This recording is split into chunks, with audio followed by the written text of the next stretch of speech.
Plus que jamais, le Mali est au cœur de l'attention africaine et mondiale. Les nouvelles autorités du pays brisent les codes diplomatiques et imposent de nouvelles règles en matière de coopération. La nouvelle situation née de la fin de Barkhane nous conduit à explorer les voies et moyens pour mieux assurer la sécurité avec d'autres partenaires. Un virage à 180 degrés et une approche qui suscite l'ire des partenaires traditionnels qui militent pour le statu quo. Il est inacceptable qu'un régime militaire reste en place un quinquennat. Cette junte est illégitime et qu'elle prend des mesures irresponsables. Monsieur Le Drian doit comprendre que l'engagement avec le Mali ne doit pas se faire à travers les médias. Si ce type de questions sont en discussion, nous sommes tous des diplomates. Vox Africa se déporte au Mali et se positionne au cœur de la transition et de ses enjeux. Des reportages en immersion, des interviews exclusives. Un mois durant, Vox Africa place le Mali au cœur de son actualité.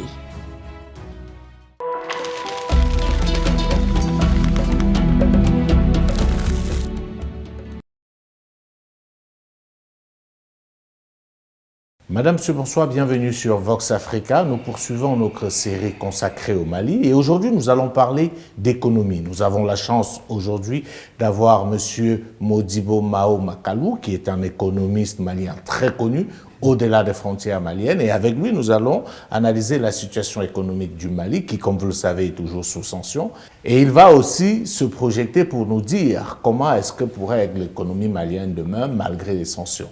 Voilà, monsieur Makalou, bonsoir. Bonsoir, monsieur. Merci beaucoup d'avoir accepté notre invitation. Merci de m'avoir invité. Ça nous fait invité. énormément plaisir parce qu'on va enfin pouvoir parler d'autre chose que de politique parce que depuis que nous sommes là, on parle beaucoup de transition, durée de la transition, etc. Mais les Maliens, comme les Africains, se demandent comment est-ce que ça se passe aujourd'hui de manière concrète avec les sanctions qui ont été infligées, on le rappelle, le 9 janvier à votre pays, le Mali. Merci bien pour votre question. Et ce que j'aimerais dire, c'est qu'en réalité, l'économie malienne est assez résiliente. Mais vous savez qu'à partir de 2020, le monde a connu une période assez difficile et l'Afrique a connu sa première récession en 25 ans à cause de la pandémie sanitaire de la Covid qui avait rompu les chaînes de valeur mondiales au niveau du commerce international. Et donc le Mali en a beaucoup souffert et ça a coïncidé avec le boycott de la culture du coton au Mali. Parce que vous savez, cette culture est une culture névralgique pour notre pays. Et donc la pandémie sanitaire plus boycott de la deuxième recette d'exportation de notre pays, nous nous sommes retrouvés en récession. Un PIB qui a chuté, qui était à moins 2. Donc la croissance négative de notre produit intérieur brut, ça a été assez difficile. Fort heureusement, il y a eu une reprise en 2021. Nous nous sommes retrouvés avec une croissance économique d'environ 4,6%. Et pour cette année 2022, les projections du ministère de l'économie et des finances tablent sur 5,2% de croissance.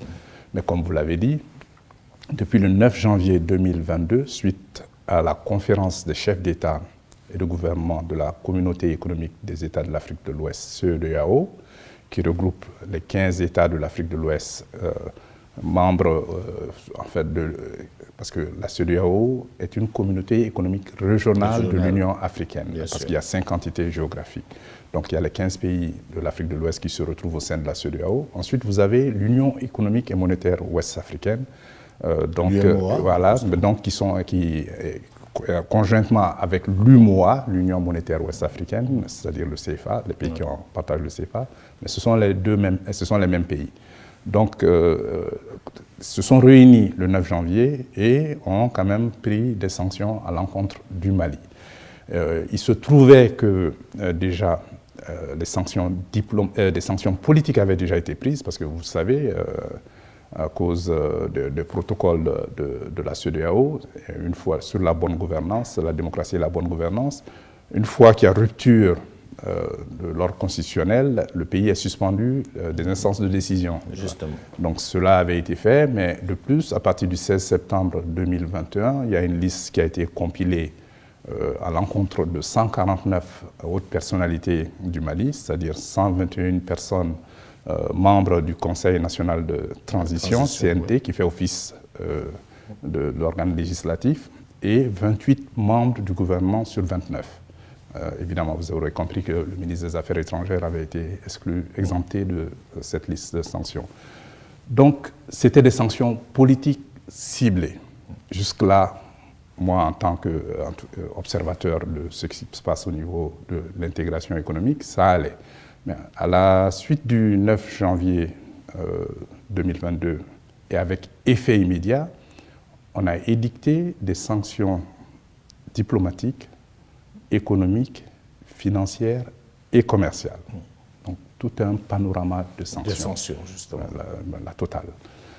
Donc, cela fait qu'aujourd'hui, comme je vous l'ai dit, nous traversons une crise multidimensionnelle, multiforme, protéiforme. Mais comment, sur le plan économique, ça se traduit concrètement sur le terrain? Qu'est-ce que ces sanctions ont causé au Mali? Je vais vous dire. Les dirigeants, c'est-à-dire les 8 chefs d'État dont je vous ai parlé de l'UEMOA et de l'UMOA, se sont réunis au préalable, tout juste avant la réunion de la CEDEAO, et ont pris des sanctions contre le Mali. Et ces sanctions ont été reconduites par la CEDEAO.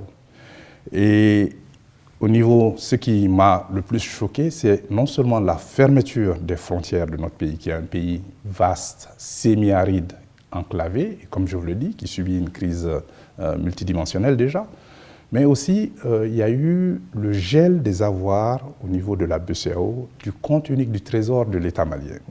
Et ce compte unique permet à l'État malien de conduire des opérations financières avec l'extérieur, parce que c'est le compte en devises, pour envoyer des devises et recevoir des devises.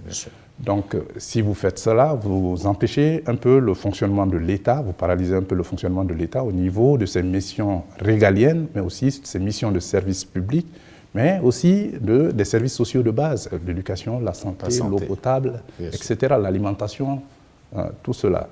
Donc, et aussi, ils sont allés plus loin. Ils ont demandé le gel des avoirs des entreprises publiques et parapubliques maliennes dans l'espace CEDEAO, dans l'espace communautaire. Bon, écoutez, la compagnie d'électricité, la compagnie malienne des textiles qui est en charge du coton, écoutez, toutes ces entreprises sont pénalisées, alors que si vous regardez même de très près, le coton et ses dérivés font vivre 4 à 5 millions de Maliens sur les 21 millions de Maliens que nous sommes.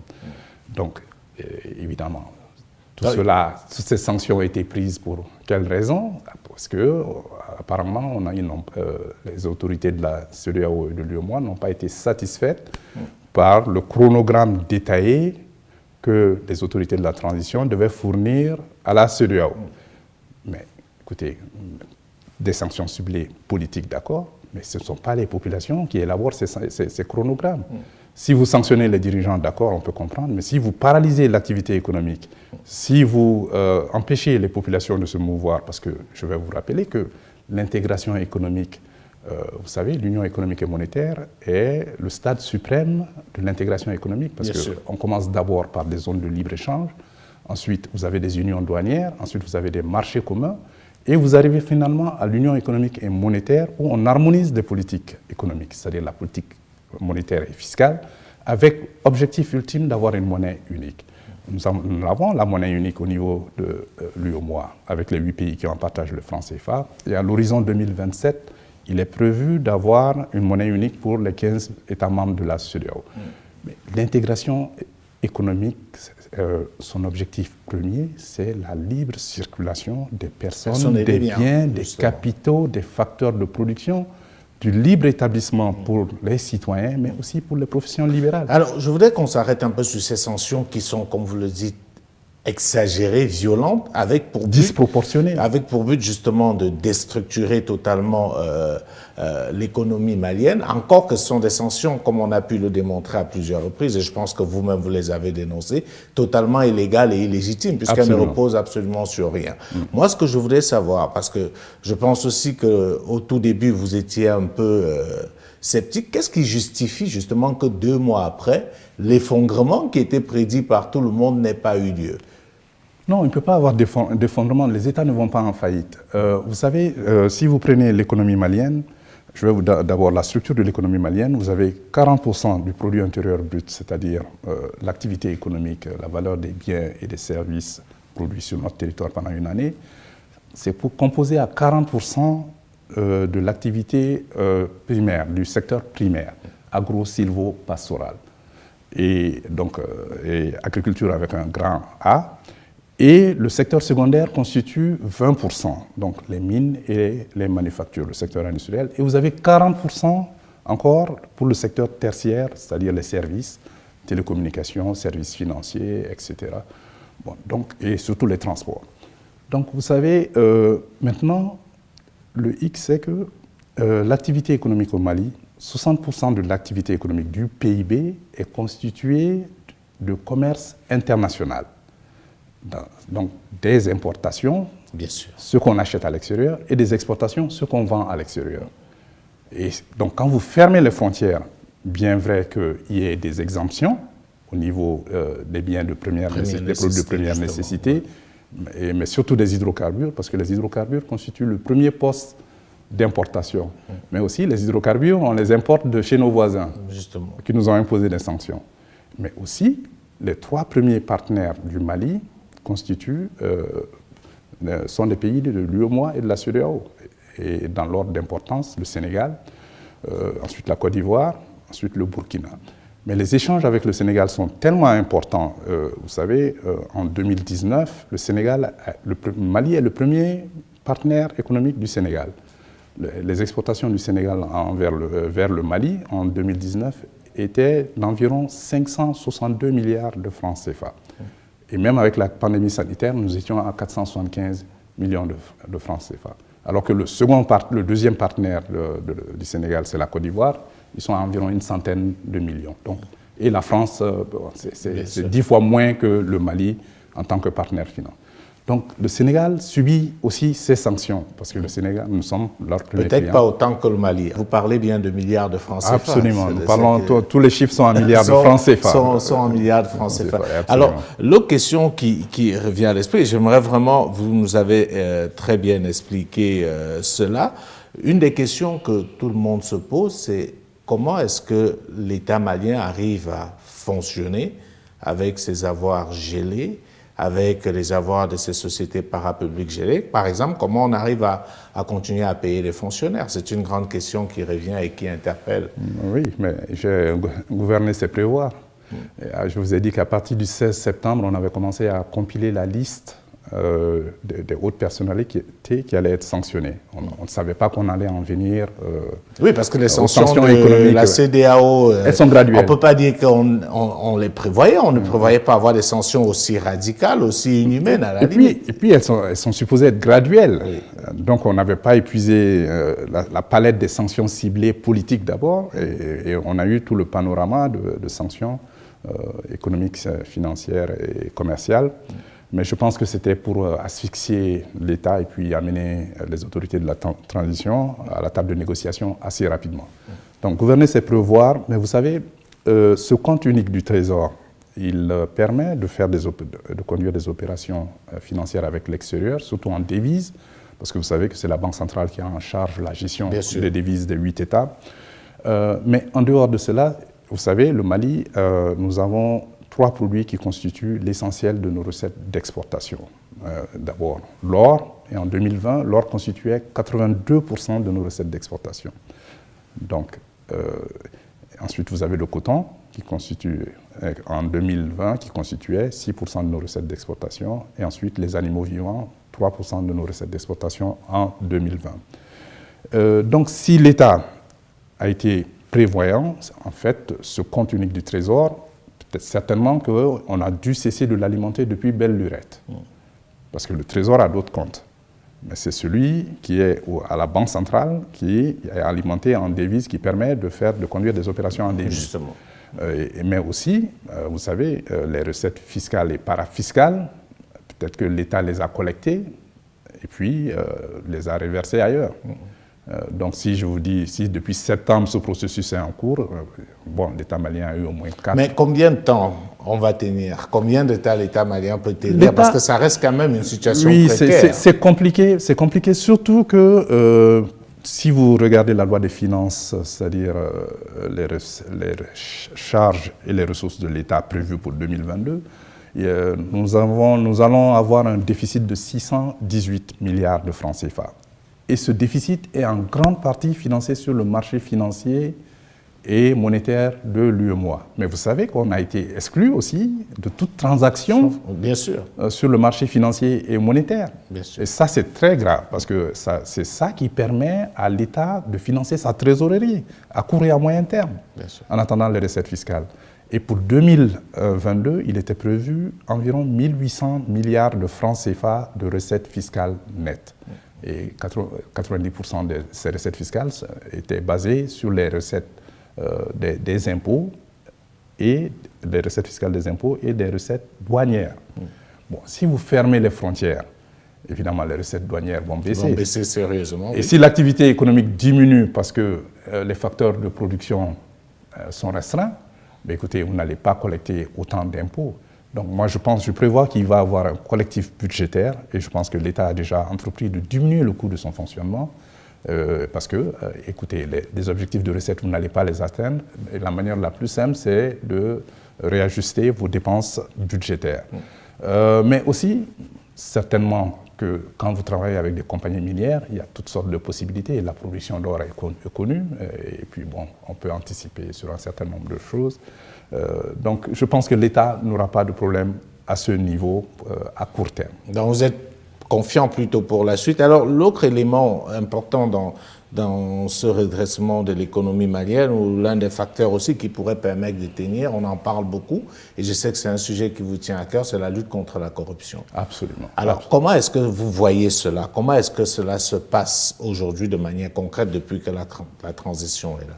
Mais écoutez, déjà, vous savez, c'est une question de volonté politique. Et cette lutte avait, quand même, avec cette transition, avait commencé et elle s'est un peu estompée parce que nous sommes dans des problèmes sécuritaires et sociopolitiques.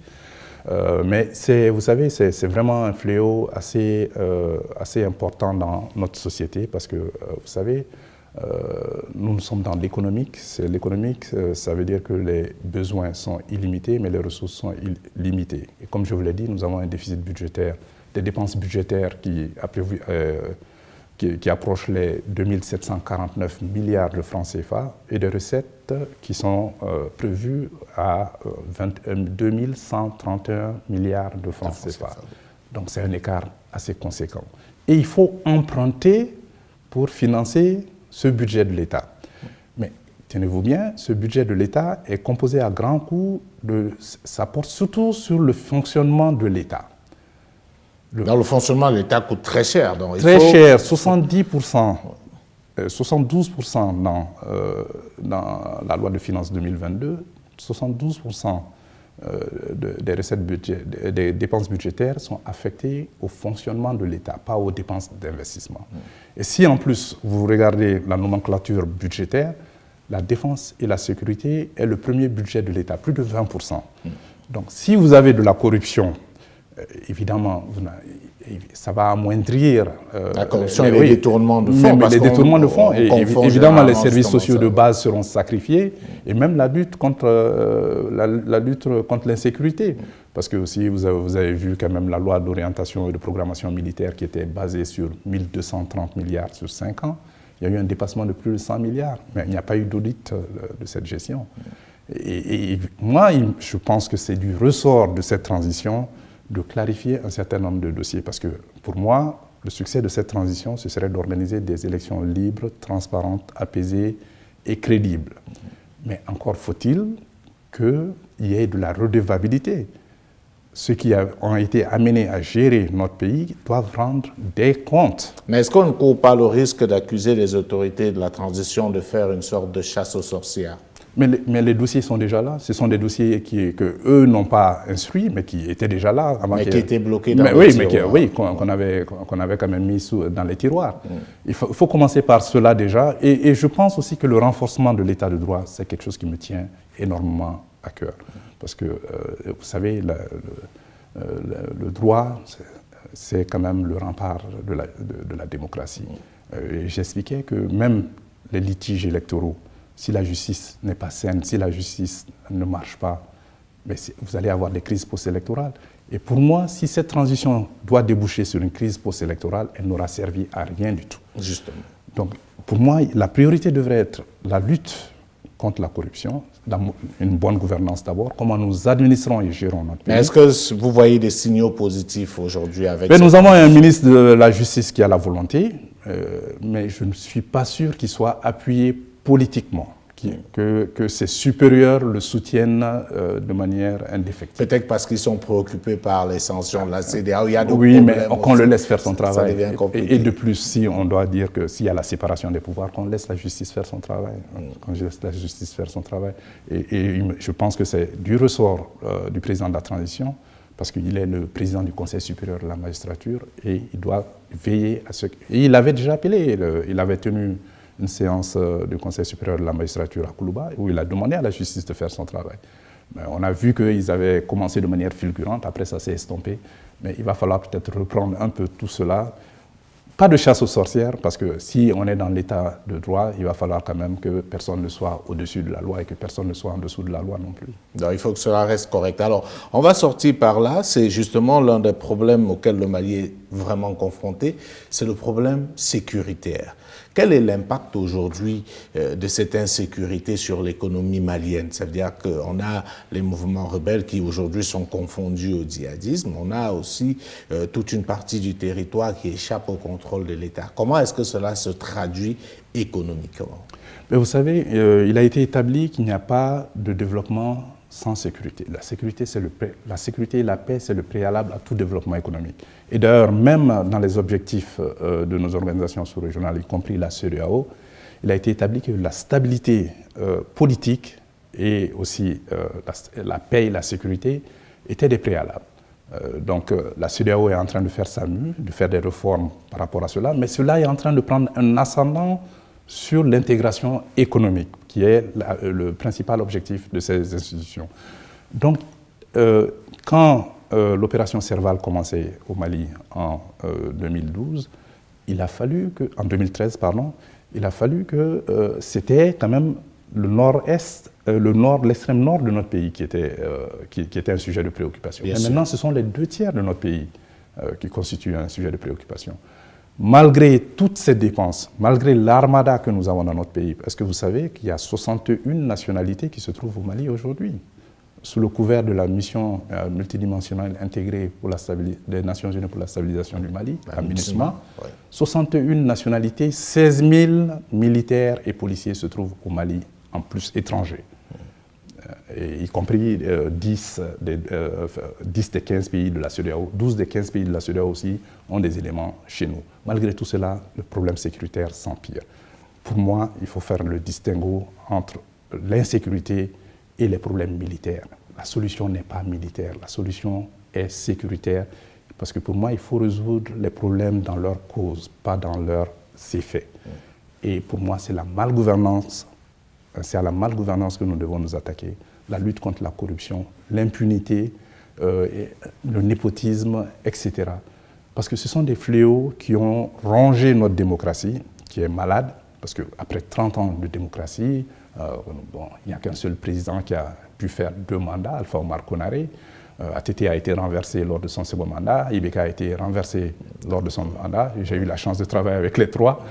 Donc, vous vous rendez compte que notre démocratie est malade et que nous devons faire un diagnostic implacable de notre démocratie. Il ne faut pas jeter le bébé avec l'eau du bain. Il n'y a pas d'alternative à la démocratie. Et on ne peut pas avoir une transition qui va durer éternellement, ad vitam aeternam.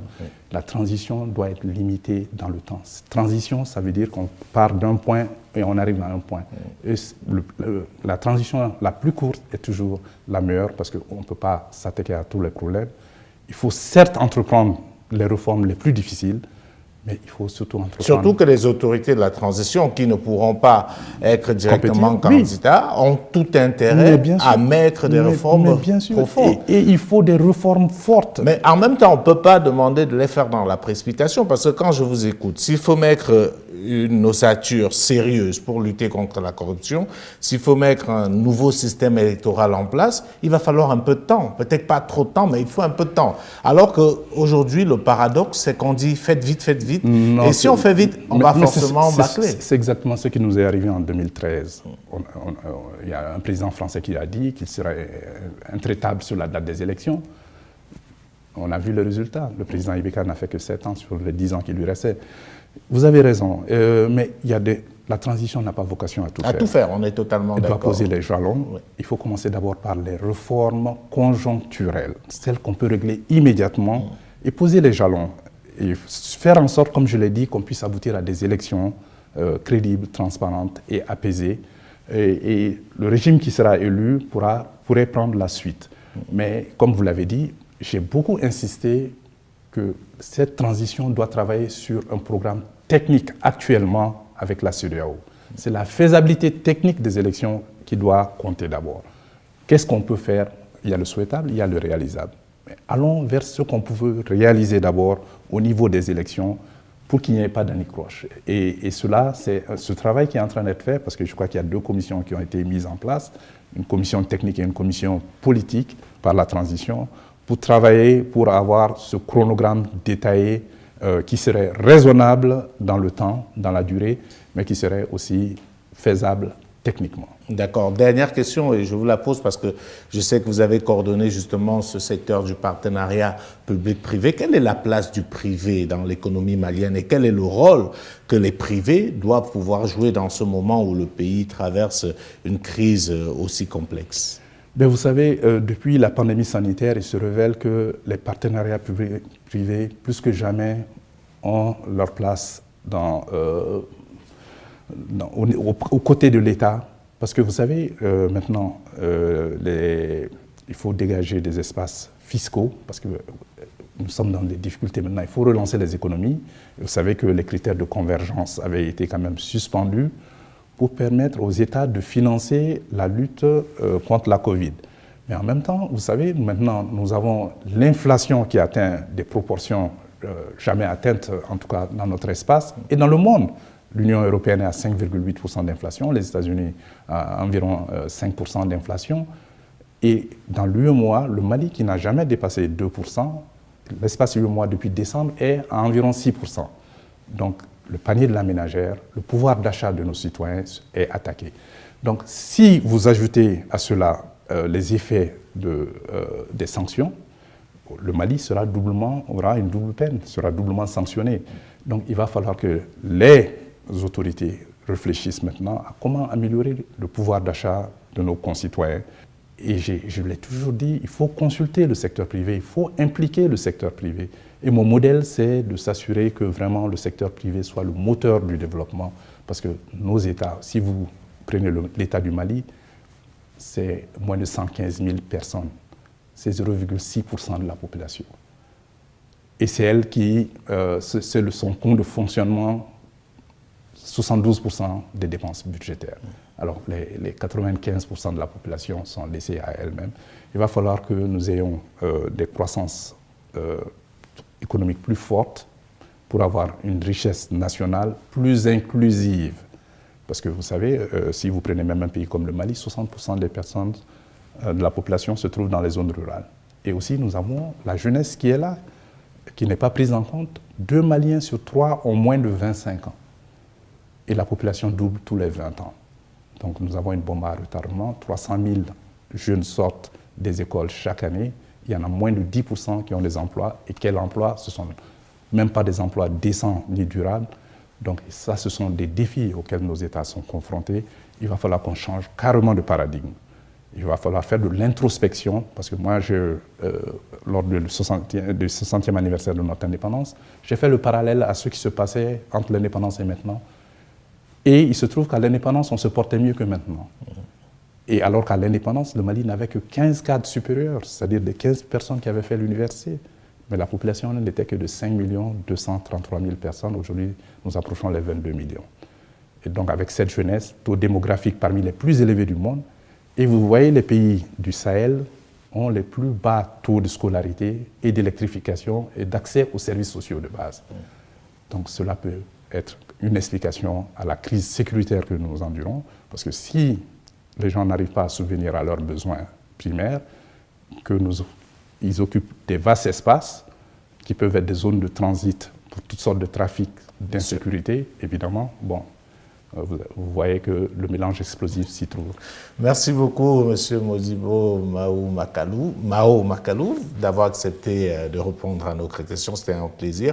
On espère vous retrouver très prochainement. Avec parler plaisir. Également du Mali et pourquoi pas d'autres pays. Madame, Monsieur, c'était un réel plaisir d'être à votre compagnie ce soir.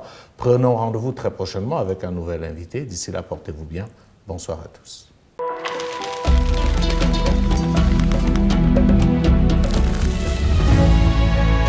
Plus que jamais, le Mali est au cœur de l'attention africaine et mondiale. Les nouvelles autorités du pays brisent les codes diplomatiques et imposent de nouvelles règles en matière de coopération. La nouvelle situation née de la fin de Barkhane nous conduit à explorer les voies et moyens pour mieux assurer la sécurité avec d'autres partenaires. Un virage à 180 degrés et une approche qui suscite l'ire des partenaires traditionnels qui militent pour le statu quo. Il est inacceptable qu'un régime militaire reste en place un quinquennat. Cette junte est illégitime et qu'elle prend des mesures irresponsables. Monsieur Le Drian doit comprendre que l'engagement avec le Mali ne doit pas se faire à travers les médias. Si ce type de questions sont en discussion, nous sommes tous des diplomates. Vox Africa se déporte au Mali et se positionne au cœur de la transition et de ses enjeux. Des reportages en immersion, des interviews exclusives. Un mois durant, Vox Africa place le Mali au cœur de son actualité.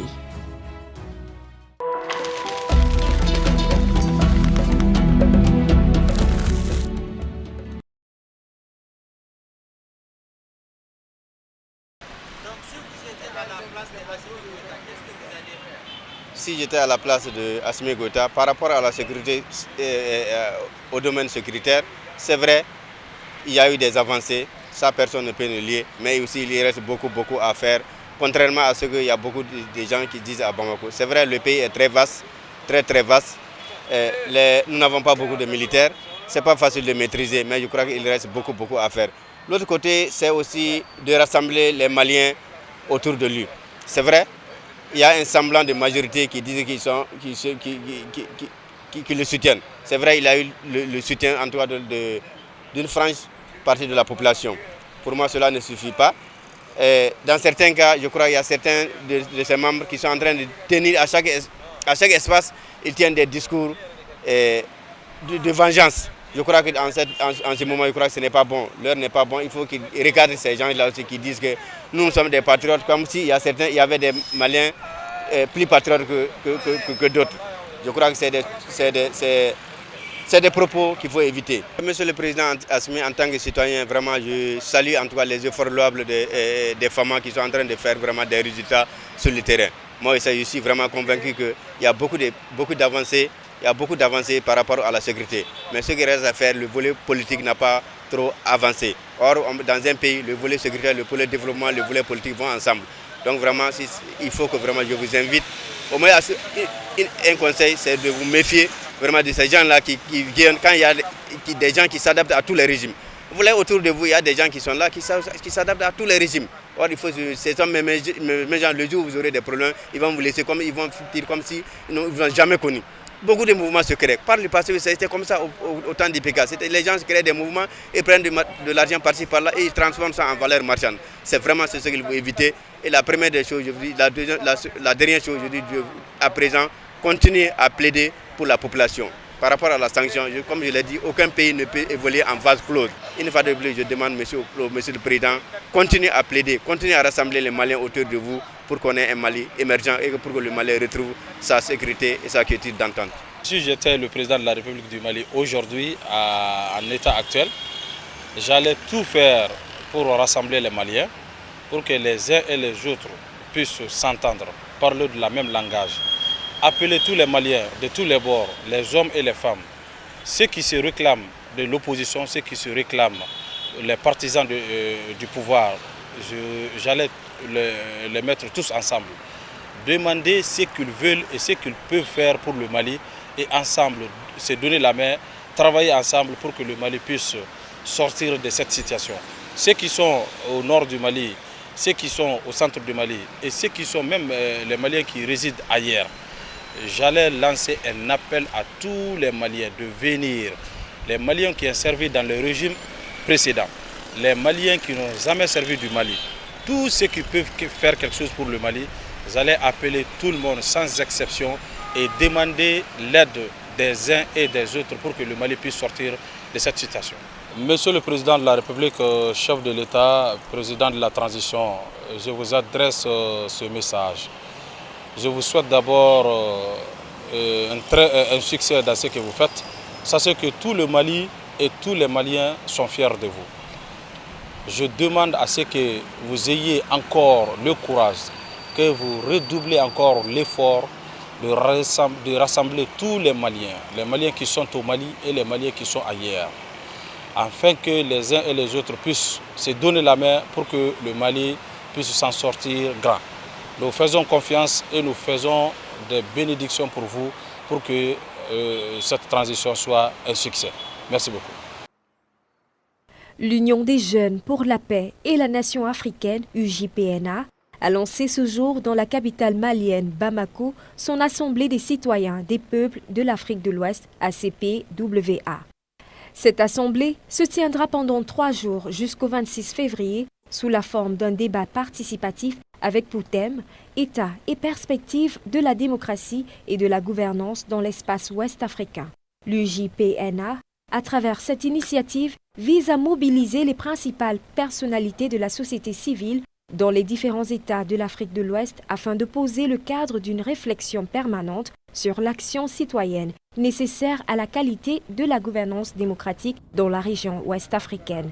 Cette assemblée citoyenne s'inscrit dans une suite logique de l'engagement de l'organisation, l'UJPNA, qui a choisi de plancher sur les questions de gouvernance, les questions de démocratie, pour finalement déboucher sur les questions de paix et de stabilité du continent. Nous avons travaillé pendant longtemps à questionner ces différentes problématiques et les résultats nous ont amenés à comprendre qu'il est absolument nécessaire de décloisonner nos vues et d'aller vers la mobilisation des intelligences dans l'ensemble du continent, transcendant les frontières, pour que finalement, sur des questions qui transcendent nos frontières, nous engageons collectivement la réflexion et que nous fixions collectivement les objectifs à atteindre et que notre action gagne en synergie sur la base d'une communauté de conscience. L'Assemblée se veut un espace d'échange, de partage et surtout de propositions pour la construction d'un modèle de gouvernance et de démocratie d'origine autochtone plus cohérent et en adéquation avec les réalités socio-anthropologiques de la population africaine. Elle a également pour objectif d'établir une analyse stratégique menée par les organes de gouvernance et les autorités de la sous-région afin de construire une synergie entre les populations d'Afrique de l'Ouest à travers les leaders engagés des différents pays afin d'assurer les devoirs citoyens. Une assise qui s'avère salutaire pour toute jeunesse éprise de paix. Cette assise qui va nous permettre quand même de voir comment est-ce que réorienter les nouvelles perspectives d'avenir de nos nations africaines. Et nous sommes ici pour porter un peu la voix de la population ivoirienne, afin d'apporter assistance à toute cette population malienne qui aujourd'hui est dans un élan de, je dirais, dans une posture plus ou moins non appréciable. Vraiment, nos aînés, certaines élites politiques ont échoué. Et je pense que c'est leur échec qui est en train vraiment aujourd'hui de faire en sorte que nos pays se retrouvent dans certaines difficultés. Et je pense que plus les jeunes Africains, plus les peuples africains ont des cadres comme ce cadre pour se rencontrer, pour discuter de l'avenir de la sous-région et du continent, je pense que c'est une très bonne chose qui peut vraiment apporter beaucoup de changements dans le comportement de nos élites afin que nous puissions vraiment éviter les problèmes qui se répètent à chaque fois et afin que vraiment nous puissions converger vers l'unité africaine, la vraie. Voilà la vision des pères fondateurs des indépendances à l'époque que certains ont trahi, mais je pense que cette fois-ci, la jeunesse est en train de reprendre le flambeau pour que cela puisse vraiment arriver comme on l'a toujours souhaité. Durant ces 3 jours, l'Assemblée réunira près de 150 participants de différents pays d'Afrique de l'Ouest. D'emblée, le président de l'UJPNA a déclaré que la rencontre de Bamako est un point de départ. Il a précisé qu'ils sont dans une dynamique de refondation de la démocratie. Ses principales cibles sont les acteurs de la société civile, les activistes et les artistes engagés, les acteurs politiques, pour ne citer que ceux-là.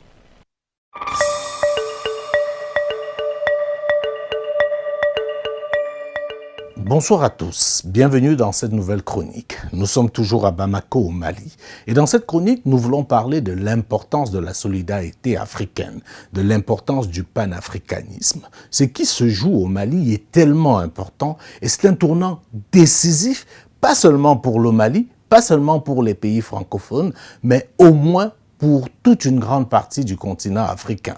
Premièrement, il faut que les Maliens, ceux qui sont au Mali, ceux qui sont dans la diaspora, comprennent ce qui est en train de se jouer. Aujourd'hui, la transition, qu'on l'aime ou pas, est dans une posture qui peut permettre au Mali de réécrire son histoire, de se repositionner. Il est évident que toutes les tentatives seront orchestrées pour faire tomber le régime.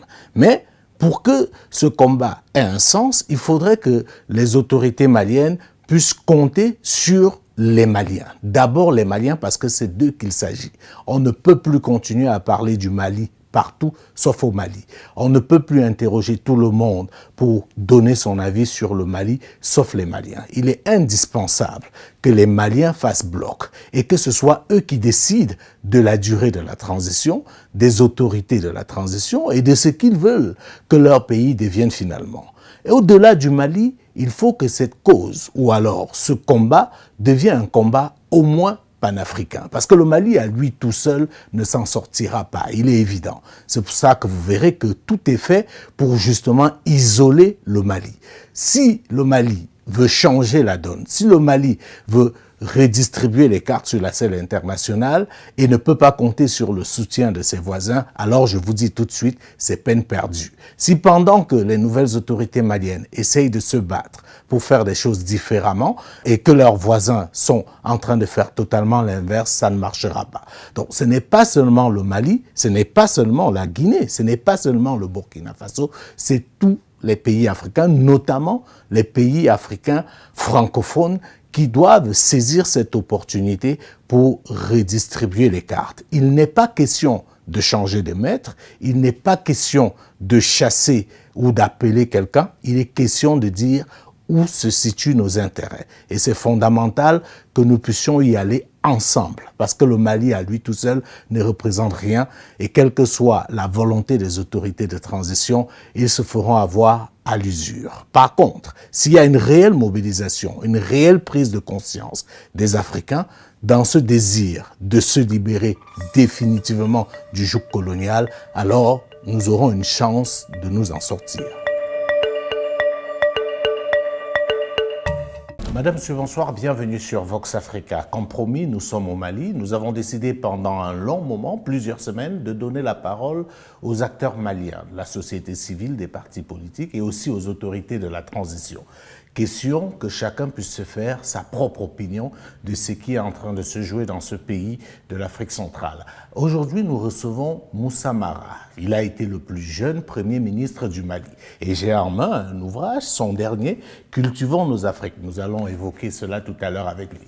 Monsieur Mara, bonsoir. Bonsoir. Merci beaucoup d'avoir accepté notre invitation. Le plaisir est partagé et surtout, comme vous venez de le dire, si vous faites le choix de venir passer un bon moment au Mali pour donner la parole à ceux qui font l'actualité et la parole aux Maliens, je dirais ordinaires, non seulement à Bamako, mais aussi sur le terrain. À l'intérieur, justement, du pays. Ça, je pense que vous méritez d'être félicité et encouragé et vous faites honneur à votre profession parce que derrière la crise, il y a des réalités. Ces réalités, il faut les percevoir, il faut les comprendre pour expliquer des attitudes des dirigeants ou des responsables, parce qu'il y a des peuples derrière, leurs ressentiments, leurs émotions, leurs ambitions, leurs souhaits, leurs craintes.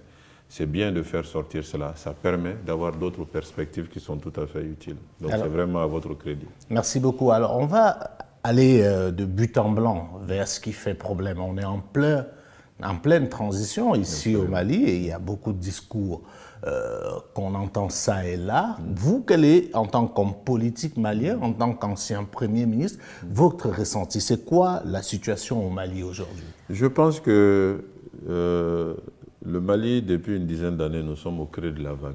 Nous sommes dans l'œil du cyclone. Mais ce cyclone-là était prévisible pour qui prenait le soin de regarder au-delà de la vitrine les réalités du pays. Les 20 premières années de la vie multipartiste, démocratique de notre pays ont été sublimées à l'extérieur, ont été magnifiées à l'extérieur.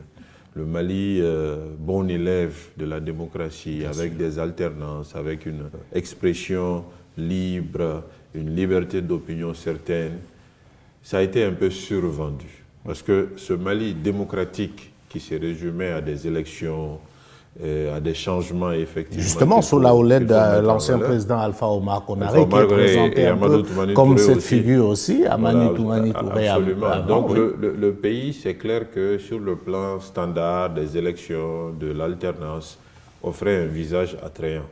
Mais derrière, les mauvaises pratiques, la mauvaise gouvernance, les questions de corruption, les questions, je dirais, de mauvaise exemplarité ou de contre-exemplarité du leadership étaient quand même patents. Donc ce sont ces réalités-là qui ont plutôt enlisé progressivement l'État jusqu'à le vider de son sens et faire en sorte que, en 2012, il s'est écroulé à la suite des coups de semonce venus du nord, de la crise libyenne et puis du séparatisme que nous avons vécu au nord de notre pays et que nous vivons encore aujourd'hui. Ça veut dire donc que la crise a des apparences, la crise a des manifestations, mais elle a des causes profondes. Et c'est pourquoi il faut vraiment écouter ces causes profondes. Et ça donne en partie au moins raison à ceux qui nous dirigent aujourd'hui, qui disent que si nous résumons la transition uniquement à organiser les élections, en laissant de côté tout ce qui a fait le lit de la crise malienne, il peut y avoir le risque que nous retombions encore dedans. Justement, parce que, Monsieur le Premier ministre, vous faites bien de le relever, on croyait que c'était fini avec les coups d'État au Mali. On est arrivé, l'Afrique voyait le Mali comme un très bon élève, comme un bon exemple d'alternance pacifique à la tête de l'État. Mais aujourd'hui, on se rend compte que, justement, on a reculé. Oui, exactement. Ça veut dire simplement qu'on n'a pas aussi progressé qu'on le pensait. Et c'est ce que je disais tout à l'heure. La démocratie, ce n'est pas seulement organiser des élections. Ce n'est pas seulement un président élu qui remplace un autre président qui termine son mandat. Mais la démocratie, c'est d'abord la liberté à tous les étages de la société et de la classe politique et de la scène politique. C'est des contre-pouvoirs qui fonctionnent et c'est un leadership qui soit soumis à la redevabilité vis-à-vis de ses mandataires, de ses mandants, c'est-à-dire le peuple. Justement. Et il se trouve que l'argent dans la vie politique, la corruption, a fait le lit un peu d'une certaine nomenclature et a un peu vitrifié la vie politique. Quand vous regardez la scène politique malienne, les principaux acteurs, et en termes de partis, et souvent même en termes d'acteurs, sont les mêmes ces 30 dernières années. Il y a quelques exceptions, des personnes comme moi qui apparaissent ici ou là, mais le fond reste quand même le même. Parce que c'est toujours les mêmes partis qui gagnent les élections grâce à l'argent, grâce aux achats de conscience, grâce à beaucoup de mauvaises pratiques. Donc ça finit par convaincre le citoyen que les élections finalement n'ont pas beaucoup de sens parce que c'est toujours les mêmes qui gagnent. Et donc il faut utiliser d'autres moyens pour les mettre de côté. Mais justement, quelle est la part du régime d'Ibrahim Boubacar Keïta dans cette dérive que connaît le Mali d'aujourd'hui? On a beaucoup fait le procès à ce régime. Est-ce que vous pensez qu'il est complètement responsable de la décadence du Mali? En fait, je vous ai expliqué que les maux dont nous souffrons prennent leurs racines loin dans le passé. Je dirais que le président Ibeka, paix à son âme, a été élu pour justement corriger les mots. Les mots étaient là. Et ce sont ces mots qui justifient un peu sa victoire. Parce que lui, pour une fois, il n'apparaissait pas comme au cœur du système. Justement. Il apparaissait comme quelqu'un qui a été expulsé par le système, mis de côté. Mis de côté. Et donc, il pouvait le réformer avec son autorité, avec son patriotisme. Et il a été élu sur cette base. Malheureusement, ce qu'on peut imputer au régime, c'est que loin d'apporter les solutions qu'il faut au problème, il a plutôt ajouté au problème en faisant perpétuer les mêmes pratiques, les mêmes usages et les mêmes attitudes négatives, ce qui a fait le lit de sa chute finalement, quoi. Donc ça veut dire simplement que nous avons quand même toujours besoin de changements profonds. D'autres disent refondation, d'autres disent redressement. Les mots n'ont pas d'importance, mais on a besoin de changements profonds. Si on ne fait pas en sorte que nos élections soient vraiment transparentes, et si on ne fait pas en sorte que le choix du peuple soit fondé sur des valeurs, soit sur un projet, soit sur une démarche, sur une honnêteté, plutôt que sur l'argent, l'achat de conscience, les moyens, et si on ne fait pas en sorte qu'une fois aux affaires, celui qui est élu, qu'il soit soumis à la volonté populaire, que les populations aient la possibilité de le sanctionner, de le contrôler, de le surveiller, je pense que les mêmes causes produiront les mêmes effets. C'est pourquoi il faut des réformes, et il faut des réformes profondes. Il y a eu des rencontres qui ont été organisées du temps des IBK, on a eu le dialogue national. Pendant la transition, on a les assises. Ces rencontres disent à peu près la même chose quand on regarde les conclusions. Mais il y a un problème au niveau de la mise en œuvre. Voilà, il faut les mettre en œuvre. Je pense qu'il faut les mettre en œuvre. Toute la problématique avec la CEDEAO aujourd'hui sur la question du délai de la transition, c'est quelles sont les réformes qui peuvent être mises en œuvre. Justement, je voudrais vous relancer là-dessus parce que quand on vous écoute, le chantier est énorme. Le chantier est énorme, mais tout n'est pas forcément lié à la transition. Et ça aussi, c'est un peu le reproche qu'on fait aux autorités actuelles. C'est que la transition, par définition, elle a des particularités qu'il faudrait prendre en compte. La première particularité, c'est que ceux qui dirigent la transition ne sont pas choisis par des élections. Donc, ils ont un problème de légitimité. C'est une réalité.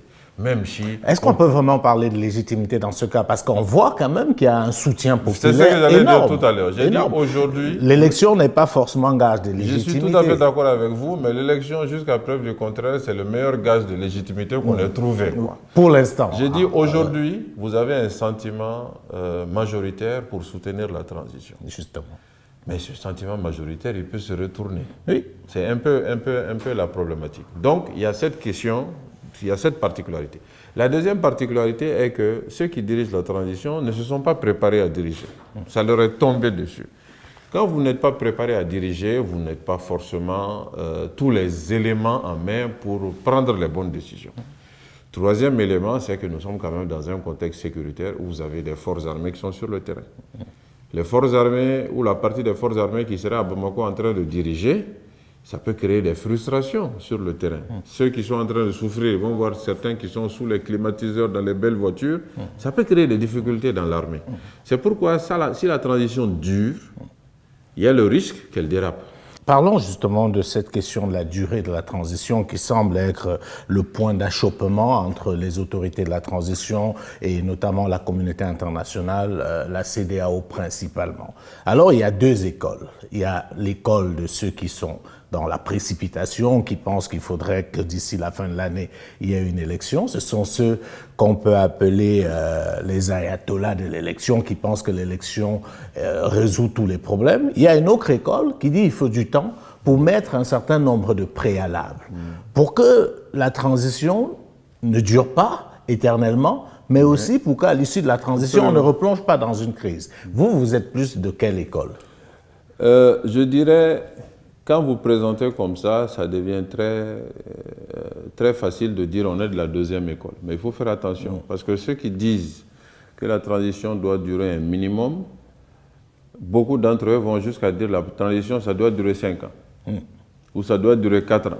Il se trouve que 5 ans et 4 ans, c'est la durée d'un mandat dans beaucoup de pays africains. 4 ans, c'est au Nigeria, au Ghana, 5 ans, c'est en Côte d'Ivoire, au Sénégal, au Mali. Donc, il est difficilement justifiable de faire comprendre à des autorités nationales et internationales qu'il faut un mandat entier de transition. Donc, moi, je dirais, je suis entre les deux. Mais je fais confiance aux représentants de ces deux écoles aujourd'hui qui se font face, pas très loin d'ici d'ailleurs. Je fais confiance, c'est ce que je disais l'autre jour quand j'étais en discussion avec le Premier ministre lui-même. Nous avons nos autorités qui ont leurs souhaits, leurs ambitions. Nous avons en face la communauté internationale qui se traduit dans la CEDEAO, qui fait confiance à la CEDEAO, qui a aussi sa ligne. Et ces deux parties sont en discussion. Je pense que quelque part, la vérité est au milieu. Justement. Et il faudrait que ces deux parties s'entendent. Mais, M. Moussamara, je voudrais vraiment, parce que c'est une question centrale, qu'on s'arrête sur ça. Qu'est-ce qui est important en fin de compte? C'est le temps que met la transition ou c'est les réformes que pourrait apporter la transition? Parce qu'il y a quand même des expériences. On a eu l'habitude en Afrique de se précipiter. Je suis d'accord avec vous. Mais on est dans un perpétuel recommencement. Je vais vous poser la question différemment. Laissez-moi aller au bout. Si aujourd'hui, on vous dit la transition va faire, exagérons un peu, 10 ans, et qu'au bout de cette transition, le Mali aura réglé le problème qui fait en sorte que ce pays soit instable depuis des années. Vous signez ou pas? Ah, je ne signe pas. Je ne signe pas sur les 10 ans. Oui. Mais je vous dis, je vais vous répondre autrement. Votre postulat de base, qui est le postulat de base d'une partie de nos autorités, c'est que seule la transition peut régler certains problèmes. Non, pas seule la transition, mais voilà. la transition doit pouvoir, si on veut faire de la refondation, parce que j'ai envie, permettez, parce que je veux qu'on comprenne. Ah ben ça, vous m'avez coupé. Oui, oui, je comprends, parce que je veux bien que vous compreniez. L'idée n'est pas, parce que le moi, j'ai compris. C'est vous qui m'avez mal présenté. Je crois que c'est vous qui ne m'avez pas compris. Moi, je vous ai compris. Parce que ces débats, nous les menons ici depuis longtemps. Justement. Le postulat de base, pour moi, est un postulat qui n'est pas exact. Nous pouvons parfaitement avoir, même dans le cas exceptionnel d'élections précipitées, de dirigeants qui sont au moins autant aussi honnêtes et patriotes que les autorités de la transition, qui ont un projet et une ambition pour vraiment refonder le pays et qui pourront faire le job dans le cadre d'un mandat normal. C'est-à-dire qu'ils pourront faire vraiment les réformes qu'il faut dans le cadre d'un mandat normal. Ça aussi, c'est une vérité. Voilà. C'est pourquoi je dis, dire que tout doit être fait pendant la transition, je ne pense pas. Pour deux raisons. La première raison, je vous ai dit, une transition par définition a des particularités qui portent le gène de danger pour elle-même. Bien sûr. Des dissensions, des problèmes de frustration et autres. Après, des problèmes de légitimité, l'opinion qui peut se tourner et puis ça peut se transformer en difficulté. La deuxième raison quand même, c'est l'acceptation internationale. Le Mali est un pays qui est assisté par la communauté internationale sur le plan sécuritaire, sur le plan économique et financier. Et le Mali se doit aussi de travailler de manière intelligente avec cette communauté. Le Mali ne peut pas s'imposer. Cette communauté, elle est basée sur un certain nombre de règles. La démocratie aujourd'hui, l'accès des dirigeants à travers des élections, la condamnation des changements non constitutionnels. On ne peut pas changer cela. Nous, on n'a pas les moyens de le changer. Donc, il faut aussi tenir compte de ça. Je vous comprends très bien, mais est-ce qu'on n'est pas là dans le discours politiquement correct de la majorité? Je vous prends un exemple. Cette fameuse communauté internationale, si on prend l'exemple d'un pays qui est très impliqué ici au Mali, la France, fait du 2 poids 2 mesures. Je sais. Mais même pourquoi vous voulez que les Maliens soient plus enclins à se conformer? C'est-à-dire, elle fait du 2. Mais bien sûr, installe le fils de l'ancien président et au Mali. Absolument, je suis d'accord avec vous. Mais après ça, on fait quoi? C'est ça la question, cher ami. C'est ça que je me dis. C'est de dire aujourd'hui. La question revient aux Maliens. Est-ce que ce n'est pas aux Maliens de trancher? Si vous dites aux Maliens de trancher et que les Maliens disent on fait 10 ans de transition et que nous nous coupons de la communauté internationale et que dans 6 mois, les mêmes Maliens, constatant qu'ils ne peuvent pas avoir à manger, qui ne sont pas payés par mois, se retournent contre les autorités de la transition, je pense que celui qui aura pris le risque de faire amener les Maliens dans ce sens, il les aura trompés. Notre pays ne peut pas vivre en dehors de la communauté internationale. C'est comme aucun pays d'ailleurs. Donc, quand vous êtes responsable, qu'est-ce que vous faites? Vous dites comment nous pouvons faire en sorte de faire droit au maximum possible aux volontés des Maliens, en tenant compte des limites posées par la communauté internationale. Le Mali, ce n'est pas la Chine. Le Mali, ce n'est pas la Russie. Le Mali n'a pas un moyen de pression irréfragable contre la communauté internationale. Donc nous pouvons être tapés plus facilement, on peut être sanctionné plus facilement. Il faut tenir compte de ça. C'est être responsable que de le dire. C'est pourquoi moi je pense que nous pouvons avoir le beurre et l'argent du beurre. Nous pouvons avoir des réformes, un bon corps de réformes pendant un temps déterminé pendant la transition, faire en sorte que nous ayons des élections les plus ouvertes et crédibles possibles, et compter sur les Maliens pour faire de bons choix. Parce que ça aussi, c'est un élément important. Même si vous faites toutes les réformes majeures de la transition, et même si vous faites une transition de 10 ans, si après vous élisez quelqu'un qui est un voleur, qui amène sa famille et autres, vous retombez en arrière. Par contre, si vous faites une transition courte, intelligente, et que vous avez la chance de tomber sur de bons dirigeants, vous pouvez avoir le beurre et l'argent du beurre. Moi, je fais ce pari. Mais je dis, il faut trouver le juste milieu. Il faut trouver le juste milieu. C'est le ouais. juste milieu qui est difficile. Ouais. Surtout dans une période où les passions sont exacerbées. Les gens ne sont pas dans le juste milieu. Justement. Ils sont dans j'ai raison ou je me bats ou je me bats. C'est un peu le cas aujourd'hui, quoi. Aujourd'hui, nous avons fait quand même un bon pas. On est sous sanction, c'est vrai, mais on tient bien. L'État a pu payer les salaires même du mois de février. Et le Premier ministre Choguel Maïga relevait dans une interview qu'il a accordée à nos confrères à l'Infoca que ça fait 2 ans, le Mali n'a pas reçu d'aide. Bon, ça c'est pas tout à fait exact. J'étais là, le débat c'était autre chose, c'est vraiment pas tout à fait exact. Ce qu'il faut savoir, c'est que d'abord le Mali reçoit, même en 2022, le Mali reçoit de l'aide de l'étranger. Et il faut aussi savoir, même si l'aide baisse, c'est vrai que l'aide baisse depuis la période de Ibeka. Parce que depuis la période de Ibeka, le Mali a des difficultés par rapport à la gouvernance et autres, qui ont amené beaucoup de pays à limiter leur aide budgétaire et leur aide à notre pays. Donc ça baisse, mais c'est encore là. On va dire dans le budget de l'État, on a à peu près 100 milliards encore qui viennent de l'extérieur. Il fut des temps où on avait plus de 500 milliards qui venaient de l'extérieur. Mais on a encore 100 milliards qui viennent de l'extérieur. Mais surtout, ce que le Premier ministre, peut-être, il n'a pas dit ou il ne sait pas, c'est qu'il y a une bonne partie de l'aide qui se fait en dehors du système du budget de l'État. Vous avez, par exemple, la Banque mondiale, la Banque africaine de développement, d'autres banques de développement qui font des projets géré avec des ministères. L'argent arrive sur le compte du projet et c'est géré. On fait des routes avec, on fait des ponts, on fait des écoles et autres. Donc il y a encore de l'aide dans notre pays qui ne passe pas par le budget de l'État. Arrêtons-nous un temps soit peu sur l'aide. Est-ce que le Mali a vraiment besoin de cette aide? Je parle du Mali comme ça peut être tous les pays africains, parce que ces aides-là, finalement, depuis 40-50 ans qu'on les reçoit, ça n'a rien changé. En fait, là aussi, il ne faut pas tomber dans la démagogie. Intrinsèquement, aujourd'hui, nos pays ont besoin d'aide. Mais ce que nos pays ne font pas, c'est d'utiliser l'aide pour se passer de l'aide demain. Je ne sais pas si vous voyez. Je pense que ce que nous devrions faire, pendant 30 ans, le Mali a été bon élève de la communauté internationale. On a eu à peu près un tiers de notre budget qui était financé par l'extérieur, par des dons et puis par des prêts dans des conditions qui sont favorables. Et c'est resté comme ça pendant 30 ans. Ce que nous aurions dû faire pendant cette période, c'est de dire, bon voilà, cette année, nous avons 30% de notre budget qui est financé par l'extérieur. Bien. Donnons-nous l'objectif que l'année prochaine, ça soit 20%. Dans 5 ans, ça soit 5%. Et dans 10 ans, ça soit 0%. Oui, parce que ça ne sert à rien de demander de l'aide alors que le Mali a des ressources et c'est juste parfois des problèmes de gouvernance. Je suis tout à fait d'accord avec vous, mais en attendant ça, il y a quand même ces besoins. Parce que, et puis, quand on dit l'aide, nous qui sommes à Bamako, généralement, on ne le voit pas. Moi, je vais à l'intérieur du pays et vous irez à l'intérieur du pays, j'espère.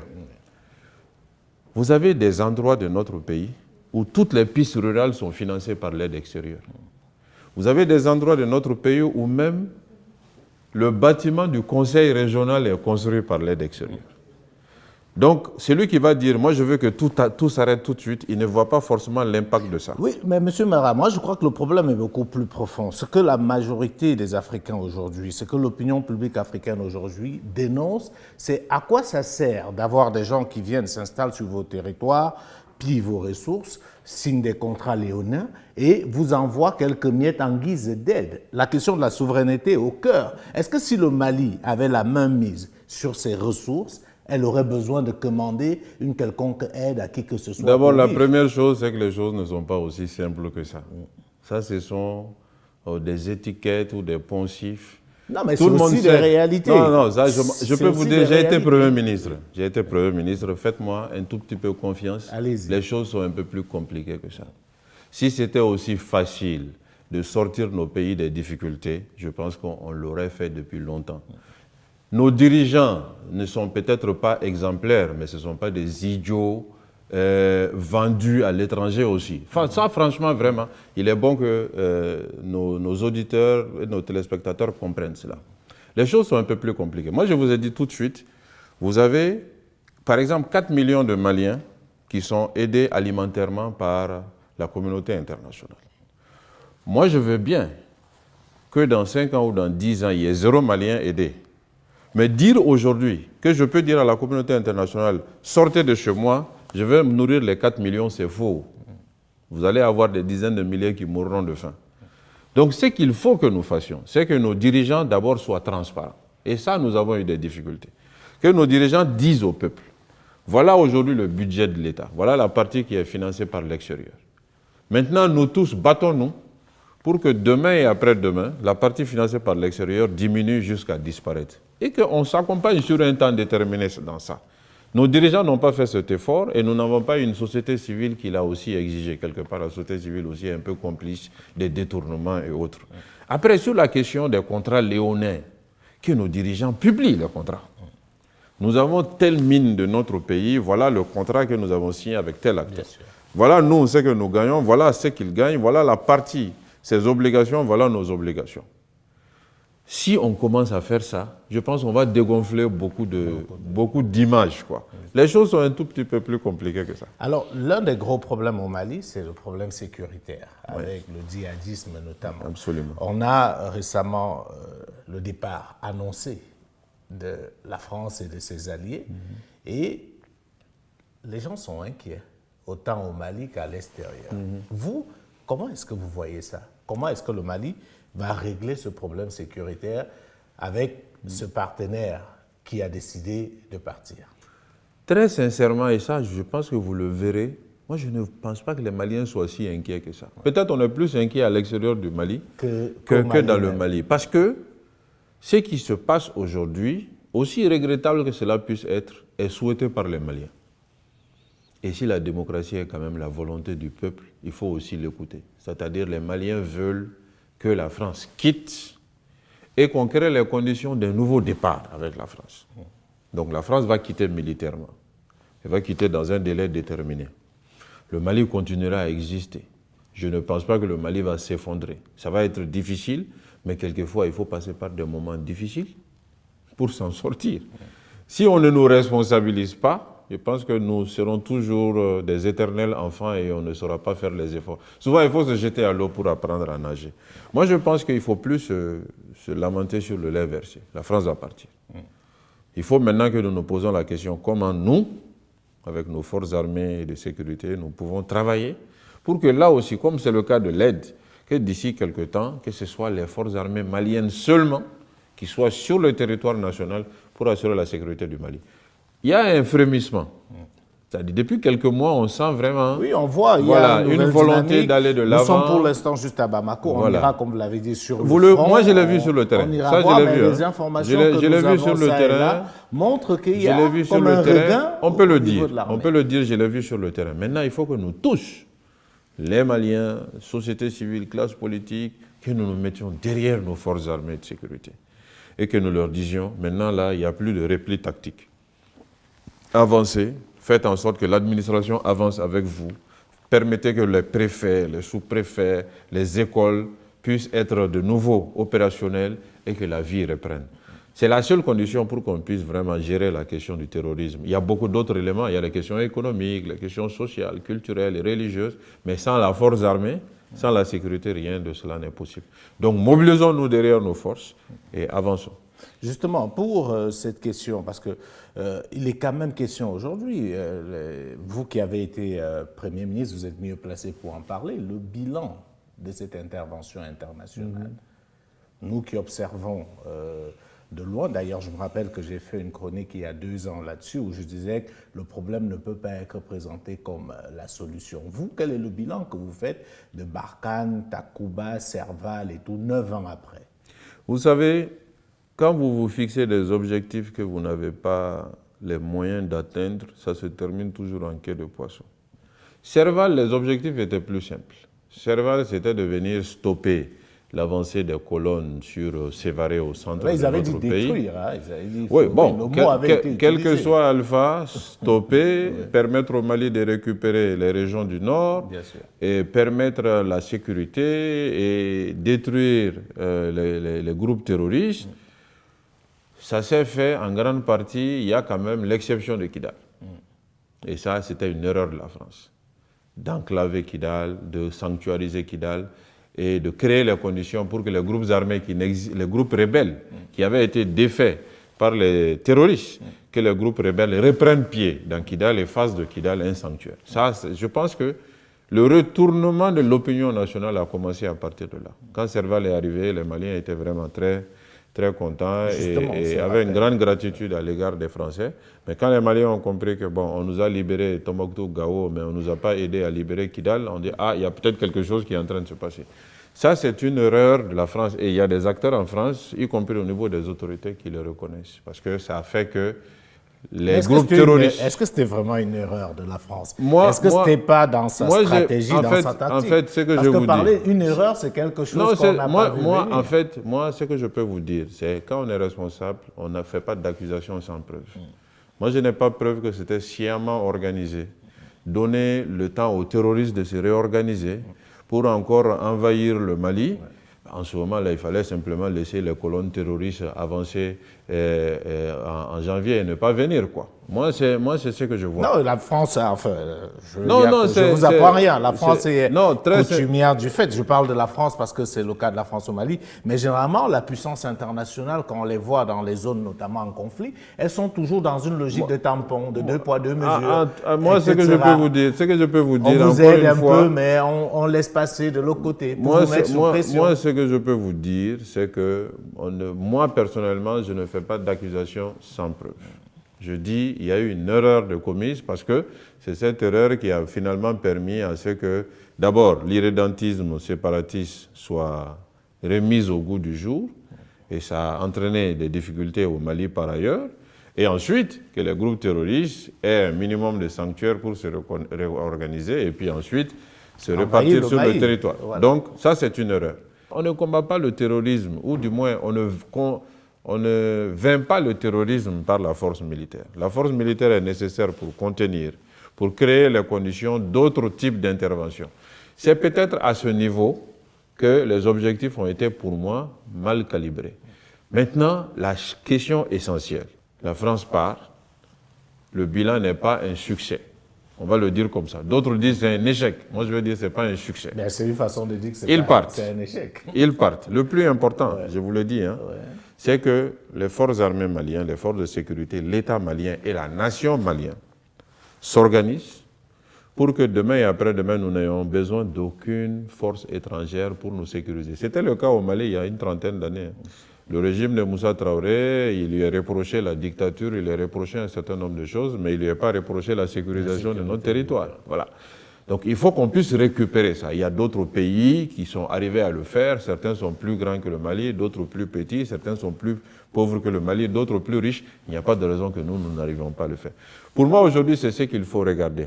À se focaliser sur les autres, on oublie les ajustements, les réformes que nous-mêmes nous devons faire dans le domaine de la sécurité pour que demain nous ayons une armée qui soit en mesure d'accomplir sa mission. Alors, Monsieur le Premier ministre, nous sommes pratiquement au terme de cet entretien, mais avant, j'ai quelques sujets à évoquer avec vous très rapidement. C'est déjà la CEDEAO. Il est évident que le Mali seul ne s'en sortira pas. Le Mali a besoin de ses voisins. Mais aujourd'hui, la position de ses voisins est pour le moins mitigée.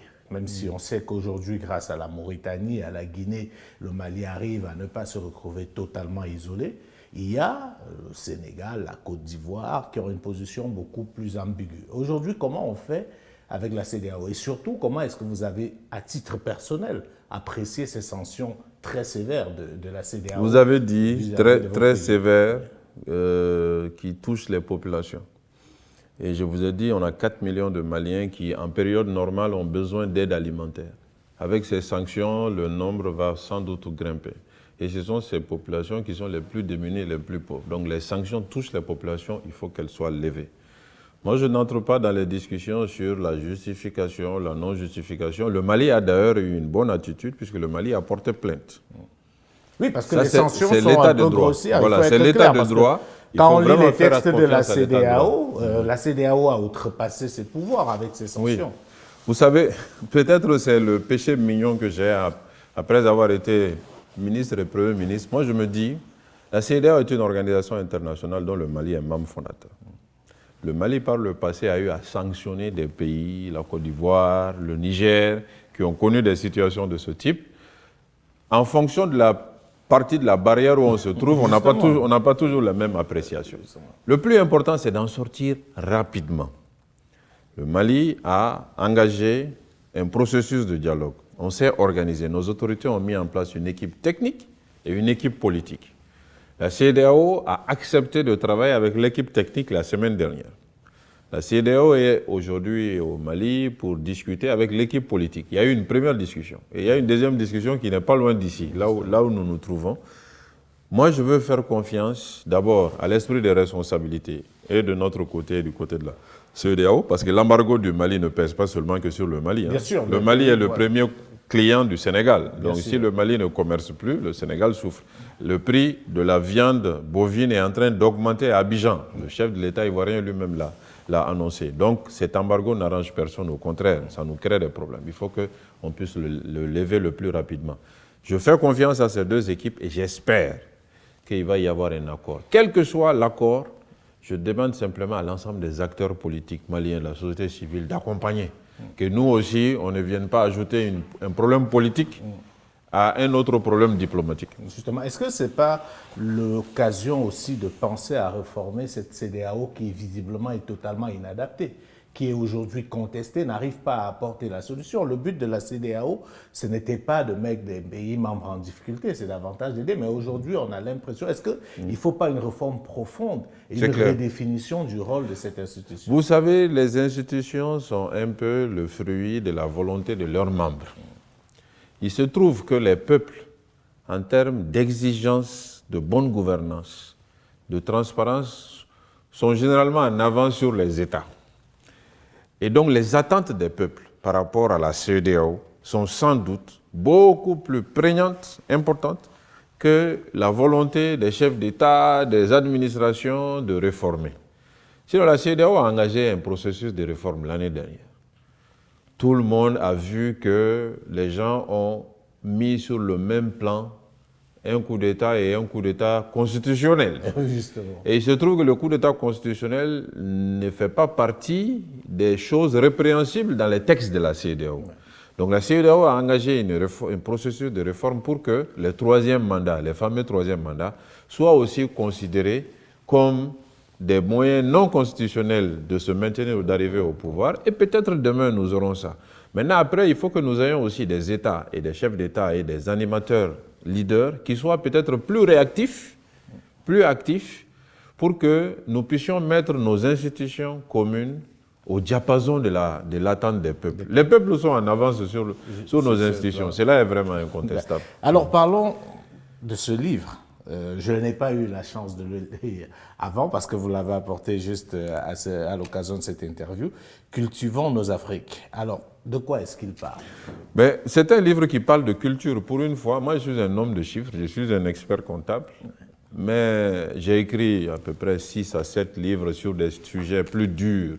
Bien sûr. Sans sécurité, bonne gouvernance. Et à un moment, je me suis rendu compte que finalement, ce qui est le plus important pour l'homme, ce n'est pas forcément la richesse matérielle, mais c'est l'aisance culturelle, l'aisance en termes d'esprit, et puis être en phase avec son identité, ses racines. Et je pense que le monde tel qu'il est en train de s'annoncer va être un monde où les hommes seront très seuls. Les technologies font que nous pouvons tout faire tout seul chez soi. Aujourd'hui, on peut même travailler sans quitter chez soi. On peut acheter, on peut tout faire. Donc, alors l'homme est quand même un être social. Donc, ce qui va faire la différence entre les hommes demain, ce n'est plus leur aisance matérielle. Nous aurons tous à peu près ce dont nous avons besoin matériellement, mais nous serons en manque de culture, en manque d'identité, en manque de spiritualité sans doute. Et là, je dis, l'Afrique a alors une chance. Parce que l'Afrique est beaucoup plus socialisée qu'ailleurs. Bien sûr. La culture est encore plus forte chez nous, nos liens sociaux, nos pratiques.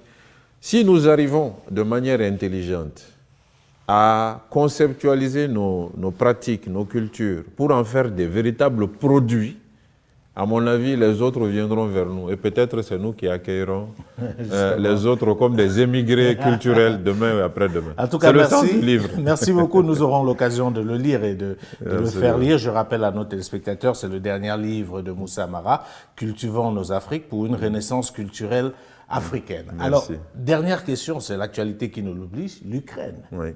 Personne ne s'y attendait, sauf les Américains. C'est ce que j'allais dire. Qui ont passé le temps à le crier sur tous les toits. Comment est-ce que vous voyez ça? Est-ce que cela peut avoir une incidence aussi quand on voit la place que la Russie est en train de prendre en Afrique? Est-ce que ce nouveau front peut avoir une incidence sur le continent africain? D'abord, une grande tristesse, parce que vous avez des vies qui seront perdues, vous avez des biens qui seront détruits, vous avez des gens qui seront touchés dans leur chair. En tant qu'être humain, on ne peut pas se réjouir devant la guerre et devant le sang. La deuxième chose, c'est quand même, moi je voudrais voir un monde demain où les puissances sont des puissances culturelles, pas des puissances militaires. Qu'on vous envie pour votre façon de voir le monde, pour votre façon de vous comporter, pour votre modèle de vie, pour votre culture, plutôt que pour vos armes, pour autre chose. Il semble que ce ne soit pas encore le cas, mais il faut le souhaiter. Maintenant, de manière plus concrète, je voudrais quand même demander à la Fédération de Russie, à son président Poutine, vous avez reconnu l'Ukraine. L'Ukraine est reconnue par la Russie, même si depuis 8 ans, avec les problèmes en Crimée, dans le Donbass, il y a des difficultés, mais quand même l'Ukraine est un pays souverain reconnu par la Russie. Le droit international interdit d'envahir un pays que vous reconnaissez. Donc c'est qu'ils reviennent un peu à des meilleurs sentiments. Mais Monsieur le Premier ministre, quand vous dites ça, les Russes vous disent les Américains ont envahi l'Irak, l'Afghanistan. Je peux encore citer, on peut parler bien sûr. aussi. Ils vous bien disent sûr. Au nom de quoi? Et ils peuvent le faire au détriment du droit international. Si j'étais en face de vous en ce moment, j'allais demander la même chose aux Américains. Voilà. En fait, moi, je ne suis pas favorable à la guerre et la guerre ne résout généralement pas beaucoup de choses. Les Américains ont envahi l'Afghanistan, on a vu comment ça s'est terminé. 2000 milliards d'argent jetés par la fenêtre qui auraient pu être utilisés dans l'éducation, dans la solidarité, dans beaucoup de choses. Et la guerre toujours dans le pays. L'Irak n'est pas en meilleure posture aujourd'hui. Donc c'est des leçons dont la Russie, qui a eu par le passé des guerres en Afghanistan aussi, qui a eu un souvenir douloureux, doivent le comprendre. Aujourd'hui, conquérir un pays par la force armée est peut-être possible, mais l'après, c'est ça qui est le plus difficile. Et en plus, on voit aujourd'hui, il y a une confrontation économique, il y a des sanctions ici ou là. Ça ne peut faire que des malheureux de part et d'autre. Parce qu'il y a une sanction, ça fait toujours des malheureux, on l'a vu chez nous. Et l'Afrique, donc c'est de tout dire, ça, voilà. Pour moi, l'Afrique aujourd'hui doit se baser sur le communiqué de l'Union africaine, qui dit à peu près ce que j'étais en train de dire. Que la Fédération de Russie, en tant que grande puissance, le pays le plus vaste au monde, qui est un vieux pays de plusieurs siècles d'âge, ait un meilleur sentiment, revienne à la table des négociations, fasse confiance à ces discussions. Je pense que la position de la Russie par rapport à l'Ukraine et la question sécuritaire peut être discutée et résolu sans qu'on en arrive à des problèmes de ce type. On comprend que, voilà, que si l'OTAN arrive en Ukraine, à la porte de la Russie, si des armes, comme on l'a vu en Cuba en 1962, soient pointées à quelques kilomètres de Moscou, que ça fasse peur. Mais ça se discute. Les grandes puissances doivent avoir l'intelligence de se parler. Nous, on ne peut que souhaiter cela. Merci beaucoup, Monsieur le Premier ministre. Merci infiniment d'avoir accepté notre invitation. Madame, Monsieur, nous étions accompagnés de Moussa Mara, ancien Premier ministre du Mali et homme politique malien, avec qui nous avons, comme vous l'avez constaté, fait le tour de la situation au Mali et parlé aussi un peu de la situation de la crise internationale. C'était un plaisir. Prenons rendez-vous très prochainement dans ce spécial Mali avec un nouvel invité. D'ici là, portez-vous bien. Bonsoir à tous.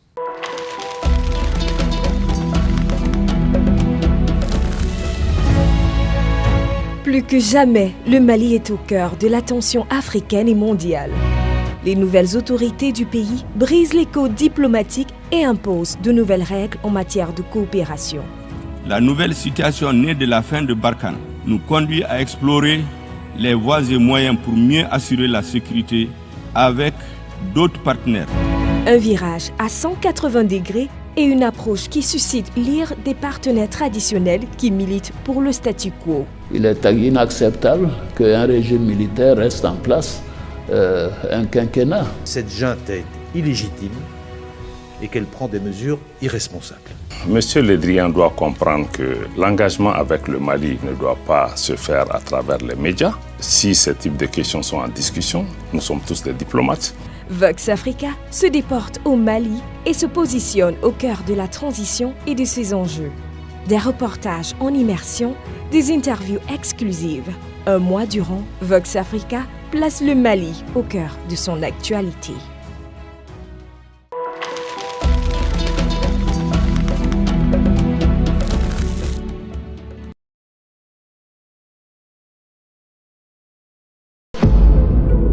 Ils sont des centaines sur le continent africain, des femmes et des hommes qui payent au prix fort l'affirmation de leurs idées, leur refus du conformisme.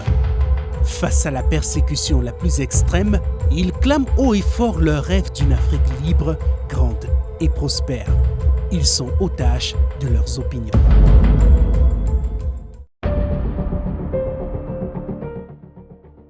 Officiellement, il est accusé et condamné par la justice congolaise depuis 2018 pour atteinte à la sûreté de l'État et détention illégale d'armes et munitions de guerre. Seulement, son arrestation, son procès ainsi que sa détention ont toujours été sujets à controverse.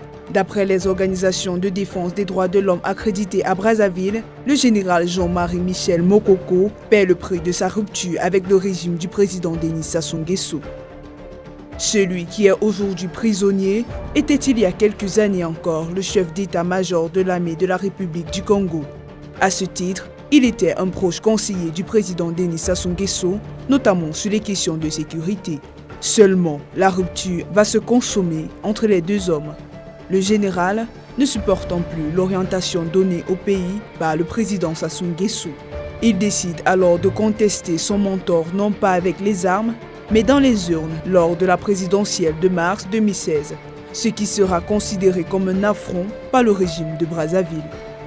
Officiellement, il recueille 13,74% de voix et arrive 3e sur 9 candidats. Des résultats qu'il ne reconnaîtra jamais, contestant par la même occasion la réélection du président Denis Sassou Nguesso. Il appelle même à la désobéissance civile. Finalement, le général Mokoko sera arrêté en juin 2016 et condamné le 11 mai 2018 à 20 ans de travaux forcés pour atteinte à la sécurité intérieure de l'État. Depuis lors, il reste en prison en dépit de sa santé de plus en plus vacillante. Ses demandes de mise en liberté sont systématiquement rejetées.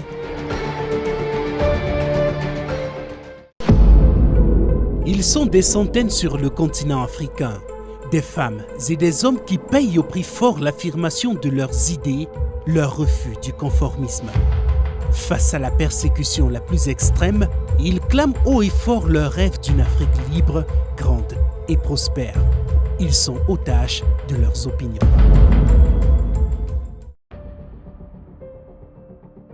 Au Bénin, Joël Aïvo, de son vrai nom Frédéric Joël Aïvo, est davantage connu sous son sobriquet, le professeur. Une référence faite à sa casquette de professeur des universités, spécialiste du droit constitutionnel. Découvert du grand public en 2006, ce leader estudiantin a rapidement séduit de par la qualité de son discours et ses prises de position souvent osées. Mais désormais, Joël Aïvo se dote de la carrure d'un homme politique. Sa voix est parmi celles qui comptent dans le pays du fait de son assise populaire née des 2 années de lutte dans les mouvements étudiants. Une assise qui lui a donné des ambitions présidentielles matérialisées en 2021 lorsqu'il décide de poser sa candidature pour le poste de président de la République du Bénin. Une erreur monumentale dans un pays où l'ambition présidentielle rime très souvent avec déchéances et tribulations face à un président qui ne prend aucun risque pour son maintien au pouvoir.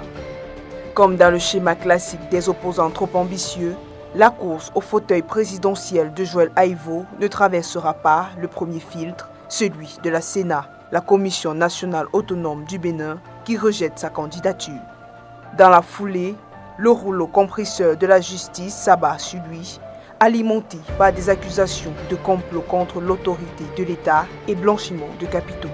Tout son savoir juridique cumulé à l'expertise de ses avocats ne suffiront pas à l'extrait des mains d'une justice visiblement aux ordres qui le condamnera le 7 décembre 2021 à 10 ans de prison ferme. De quoi l'écarter définitivement d'une éventuelle prochaine course à la présidence.